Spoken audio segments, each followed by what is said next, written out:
Buenas noches, mi nombre es Angie Carolina Méndez.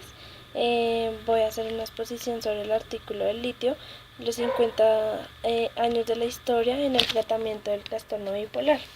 El artículo comienza haciéndonos unas características psicológicas y clínicas sobre el trastorno bipolar en general, en donde nos explica cómo en el año 1851 el trastorno bipolar fue eh, diagnosticado como una enfermedad, en donde se realizaban o se implementaban episodios tanto maníacos como melancólicos, los cuales eran separados por medio de intervalos. En Estados Unidos, la enfermedad bipolar es la sexta causa de discapacidad en todo Estados Unidos. También nos explica un poco de la sintomatología de la enfermedad bipolar, en donde nos dice que se tienen estados de ánimo muy elevados o muy bajos. Allí nos especifica que esta es una enfermedad que se da tanto en hombres como en mujeres, en donde los síntomas de los hombres son más característicos por maníacos y en las mujeres por síntomas depresivos. Estos síntomas se dan en la adolescencia, en la edad de los 15 y los 19 años.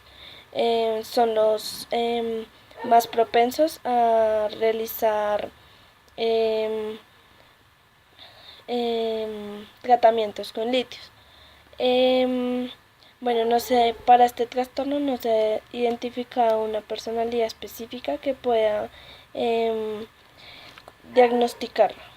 Eh, el primer episodio maníaco depresivo se dice que puede ser a causa del factor del estrés o también por alteraciones en el sueño que presente la persona. Según estudios importantes en el artículo mencionados, dicen que del 1 al 3% de la población sufren de este trastorno. En donde se subdivide los síntomas, en donde se dice que los primeros son hipomanía, que no son tan graves, no afectan a la persona, ni lo social ni lo laboral, y la manía, que se considera más grave y puede llegar a ser hospitalización. También están los síntomas maníaco-depresivos, en donde allí mencionan lo biológico, donde nos explican cómo las familias que son que adquieren esta enfermedad tienden a ser más heredados para las próximas generaciones, es decir, que el 50% de las personas que adquieren esta enfermedad es probable que se siga expandiendo en la familia.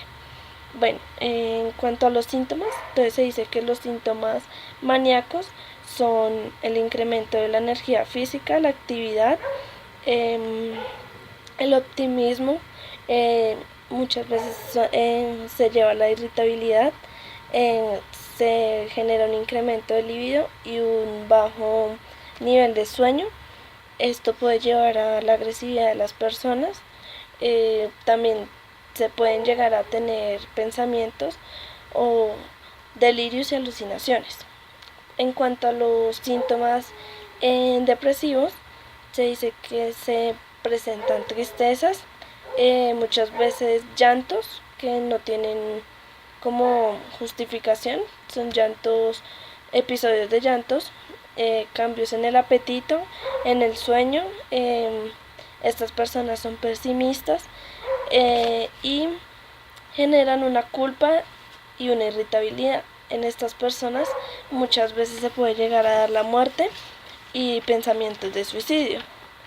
En este artículo también nos hablan un poco de los fármacos que se emplean para el tratamiento, en donde se dice que los más utilizados son los estabilizadores del estado del ánimo, eh, en donde se encuentra más reconocido el litio.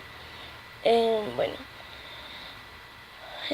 para el litio se dice que es un estabilizador del estado del ánimo, el cual es preventivo de los síntomas maníaco-depresivos. Y se dice también que se pueden usar otros medicamentos como lo de la carbamazepina, que también se considera como un estabilizador, pero el cual para llegar a su eficacia debe ser complementario por otra clase de fármacos para que su eficacia sea alta. También se habla de fármacos como bloqueadores de receptores de la dopamina y más usados para la esquizofrenia. Entre ellos se puede encontrar la clozapina, el olanzapina, risperidona, ciprasidona y listo. En cuanto al litio, se dice que el litio en sus comienzos eh, se, se encontró en una piedra, lo cual llama litio. De esta forma se le da el nombre de litio. Este tenía un color blanco como plateado, el cual era blando y permitía ser partido con un cuchillo para poder ser como experimentado. Este este componente lo podemos encontrar en varios minerales. Bueno,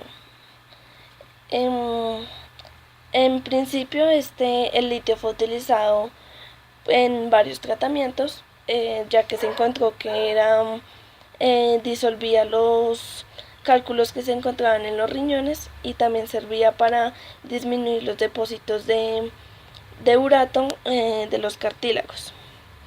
En ese tiempo el litio fue tan utilizado por las personas que en muchas ocasiones las personas llegasen a cocinar todos los alimentos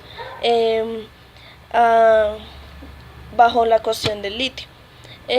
Bueno, luego de varias investigaciones pudieron deducir que el carbonato de litio se consideraba con efectos sedantes, lo cual podría llegar a producir hasta la muerte de las personas. En años más recientes, como el siglo XIX, el litio fue utilizado en enfermedades mentales como la manía crónica, hace 5 años, en donde se realizaron varios estudios que podían probar y asegurar la hipótesis, los cuales se decía que el litio era como administrado a personas que fueran músicos, artistas o esto. El litio lo que hacía era disminuir la creatividad en estas personas. Otra hipótesis que se creó fue que el litio no se unía ni a los tejidos ni a la sangre de la persona, lo cual era bueno en esos momentos. Como todo medicamento, también dice que se creaba efectos indeseados, lo cual podía llegar a causar daños a las personas. Bueno, en cuanto al litio, es suministrado vía oral en forma de carbonato y su forma de eliminación es por medio de los riñones. Las concentraciones recomendadas es de 0,1 a 1,2. En donde se dice que los ancianos son menos tolerantes y los adolescentes son más tolerantes a este medicamento. En cuanto a los efectos indeseados, se puede tomar como las náuseas, la diarrea, dolores abdominales, temblores, poluria, fatiga, somnolencia y aumento de peso, en donde la más importante de disminuir es la poluria, porque si se deja avanzar mucho puede llegar a causar una deshidratación. En estos síntomas los más vistos son las náuseas y las diarreas. Bueno, el litio también se dice mediante estudios que es un medicamento que ayuda a la prevención más no a la eliminación de, del mecanismo, puesto que al suministrarlo disminuye los síntomas, pero al dejarlo de suministrar vuelven y aparecen. Bueno, en este artículo también se habló de la relación del litio y la prevención del suicidio, de cómo a las personas que se les suministraba el litio disminuían la ideación suicidia, en el cual realizaron un estudio en donde se cogió la población, a la mitad se les suministró y a la otra mitad no. Y se obtuvo que las personas que sufrieron de suicidio no estaban bajo los efectos del litio. Bueno, por último, en el artículo hablaba de los posibles mecanismos de acción que podía tener el litio, en los cuales mencionaban 6 de ellos. El primero fue el litio y el transporte iónico. El segundo fue el litio y el sistema adenilcidasa, adenosin monofosfato cíclico. El otro fue litio y ciclo de fosfatidilinocetil. El otro fue litio y serotonina. El otro fue litio y proteínas neuroprotectoras. Y por último, el litio y el oligo peptidosa. Bueno, en cuanto a la conclusión y al final del artículo, se puede evidenciar como en el siglo XIX fue el primer uso que se le dio al litio en cuanto a tratamientos. En el primero fue el tratamiento de gota, ya explicado anteriormente, y actualmente utilizado para enfermedades mentales, el cual tiene efectos muy positivos, resaltando que también se presentan efectos indeseados en las personas. Muchas gracias.